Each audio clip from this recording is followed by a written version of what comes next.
Taxi driver Not refused in the my black cab. man a ride. Get out of here! What happened next shocked New York City. In the heart of New York City, where yellow cabs blur through traffic and people rush like clockwork, one simple act of cruelty stopped the entire city in its tracks. A black man, well-dressed, polite, and just trying to get home, was refused a ride by a taxi driver. But what no one knew was who he really was. What happened next didn't just shock the driver. It shook the entire city to its core. This is the story of injustice, revelation, and the ultimate twist of fate you'll never forget. Please, support us by subscribe, like, and share for more with activating the notification bell. Thank you. The day started like any other in Manhattan. The streets buzzed with energy, horns honking, steam rising from subway grates, and people weaving through the chaos. At 5th Avenue and 59th Street, right near Central Park, stood Darius King, a tall, sharply dressed black man in a navy suit, white shirt, and polished brown loafers. He looked like he belonged on the cover of GQ, briefcase in hand, posture proud. Darius had just finished a keynote speech at a leadership summit for underprivileged youth. He'd spoken about perseverance, racial equality, and rising above hate. With a packed day behind him, all he wanted now was to get back to his hotel and prepare for an early morning meeting with a major investor. He raised his hand to hail a cab. 3 cabs zoomed past. He waved again. Finally, one slowed down. But as soon as the driver saw Darius's face, the cab sped up again. Darius frowned. Another yellow cab approached and stopped. He walked up, reached for the back door, and the driver locked it. The window rolled down just a crack. "Where to?" the driver asked, barely glancing at him. "Hilton Midtown, please," Darius replied politely. "Nah, I'm off duty," the driver muttered. Darius looked at the glowing available sign on top of the cab. "You're not off duty. The light's on," he said, trying to keep his cool. The driver scoffed. "Find another cab." He sped off, leaving Darius standing in disbelief as other passengers, white passengers, were picked up all around him. A young woman nearby shook her head. Did he seriously just?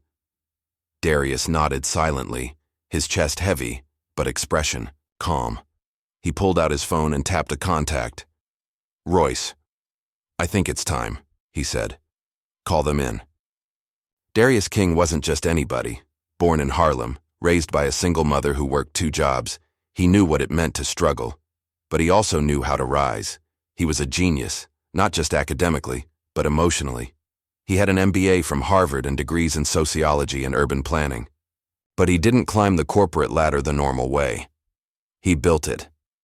At just 32, Darius had founded Kingdom Equity, a multi-billion-dollar venture capital firm dedicated to funding minority-owned startups, affordable housing projects, and tech innovation in underserved communities.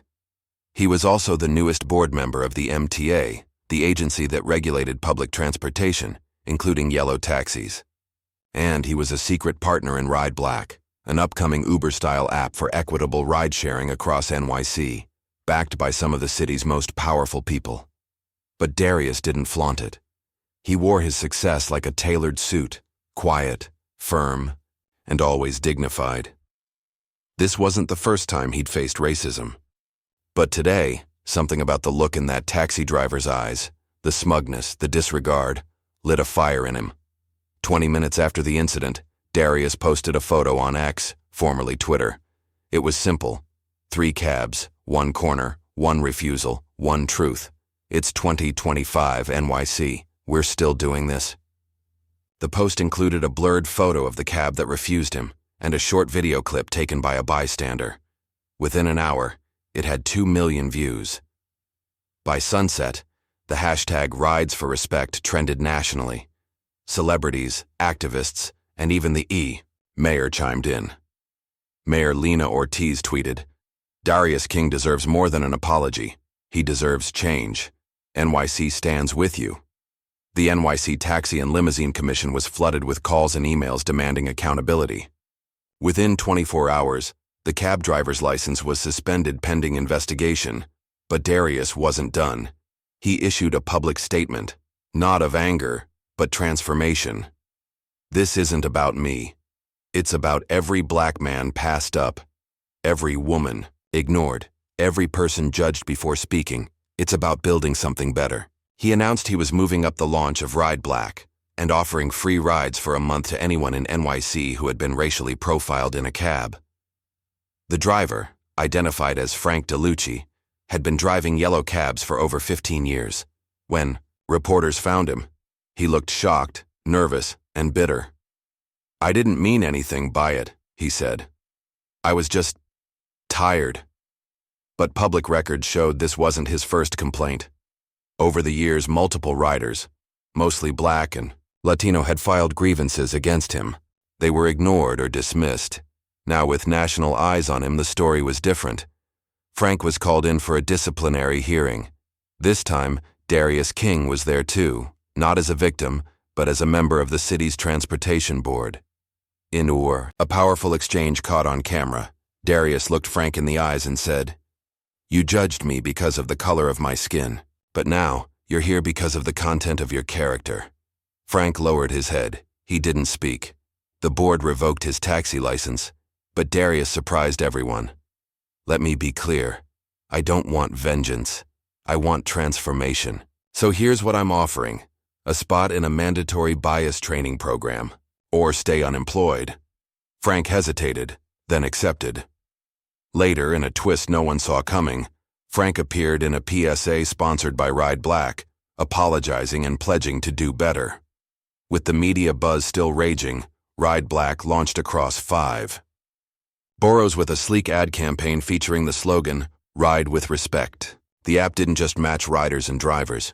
It recorded ride refusals, ensured fair treatment, and offered incentives for inclusive service. Within a month, Ride Black had over 300,000 users. But the story wasn't about revenge or competition. Darius partnered with the city's Yellow Cab Authority to implement new equity policies across all taxis, mandatory training, a zero-tolerance policy for discrimination, dashcam records for rider protection, bonuses for top-rated inclusive drivers. As for Darius, he received awards, media attention, and book offers, but he stayed focused.